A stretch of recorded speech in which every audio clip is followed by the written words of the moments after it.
Happy new year Akhilan 2025. എവിടെയാണെന്നല്ലേ? നമ്മുടെ അൽവഫ hyper മാർക്കറ്റിൽ. New year ആയിട്ട് നമുക്ക് അൽവഫയിൽ എന്തൊക്കെ ഡീൽസ് ആണ് ഉള്ളതെന്ന് നോക്കാം. 2 kg വരുന്ന പൊട്ടാറ്റോയുടെ ഈ ബോക്സിന് പ്രൈസ് വരുന്നത് വെറും 4.95. 5 kg വരുന്ന ഗാലക്സി ബസ്മതി സെല്ലർ റൈസിന് പ്രൈസ് വരുന്നത് വെറും 29.95. ടൈഡ് 2 kg വാഷിംഗ് പൗഡറിന് പ്രൈസ് വരുന്നത് 12.95.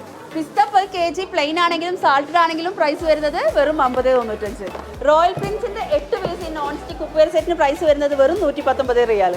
മെൻസ് സ്പോർട്സ് ഷൂ 25 റിയാൽ മാത്രം. 10 കിലോ വരുന്ന അൽവഫയുടെ ഷുഗറിന് പ്രൈസ് വരുന്നത് 27.95. പെനീസിയ പ്ലീസ് ബ്ലാങ്കറ്റിന് പ്രൈസ് വരുന്നത് വെറും 25 റിയാൽ. 4.5 ലിറ്റർ വരുന്ന ഇമ്പക്സിന്റെ എയർ ഫ്രയറിന് പ്രൈസ് വരുന്നത് വെറും 119 റിയാൽ. 1300 ഗ്രാം വരുന്ന 10 piece Sadia frozen chicken price വരുന്നത് 149 റിയാൽ. എങ്കിയർ 5G ടാബ്ലറ്റിന് പ്രൈസ് വരുന്നത് 299 റിയാൽ. KMC 65 inch smart TV 4K പ്രൈസ് വരുന്നത് വെറും 1199 റിയാൽ. വിവോ V40 ലൈറ്റ് 5G മൊബൈലിന് പ്രൈസ് വരുന്നത് 1729. അഖിലൻ 2025 ജാനുവരി 1 മുതൽ ജാനുവരി 7 വരെ എവിടെയെന്നല്ല നമ്മുടെ ഷിഫയിലുള്ള അൽവഫ ഹൈപ്പർ മാർക്കറ്റിൽ. അപ്പോൾ ഹാപ്പി ന്യൂ ഇയർ.